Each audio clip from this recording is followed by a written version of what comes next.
සුබ දවසක් යාළුවනේ. මට හිතුණා මම පුංචියට හදාගෙන යන මගේ පුංචි ගෙවත්ත පෙන්වන්න. මම පුංචි බිස්නස් එකකුත් කරන ගමන්, ඒ කියන්නේ මල් පෝච්චි මල් බිස්නස් එකකුත් කරන ගමන් මගේ පුංචි ගෙවත්ත පුළුවන් වෙලාවට මේ වගේ ලස්සන මල් එකතු කරලා ලස්සන කරගන්නවා යාළුවනේ. ඇත්තටම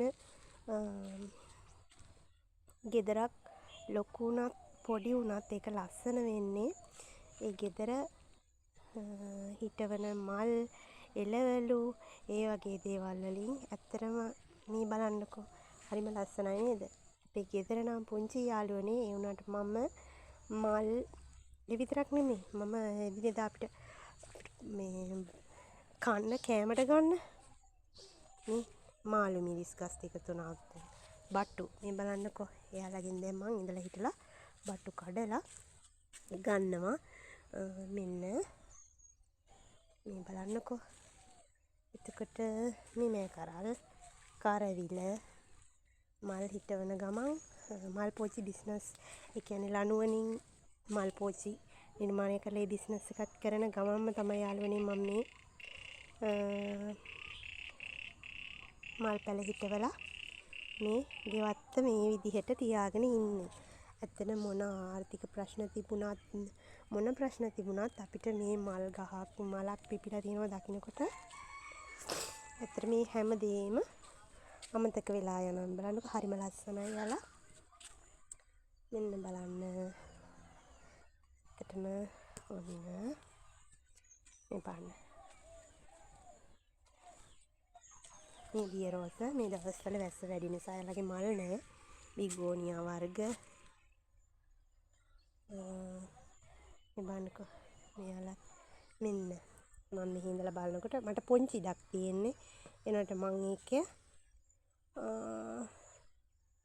පුළුවන් විදිහට මේ විදිහට හිටවලා තියෙනවා එක එක වර්ගෙන්. ඔන්න බලන්න.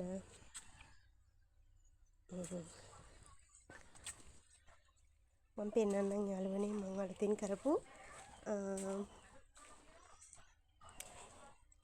මල් පෝච්චි.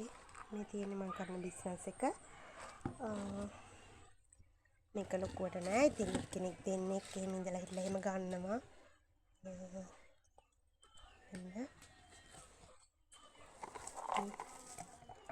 ඔයාලට පුළුවන් යාළුවනේ.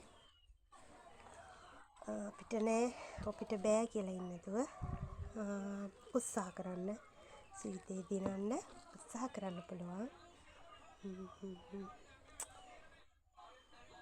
ඉතින් යාළුවනේ, සුබ දවසක්. අද මෙන්න මෙයා ඉල්ලලා තියෙනවා. මේ බලන්න. මෙයාලගේ තව ඩිසයින් කරලා නැහැ. එහෙනම් අදට ගිහින් එන්නම් යාළුවනේ. සුබ දවසක්.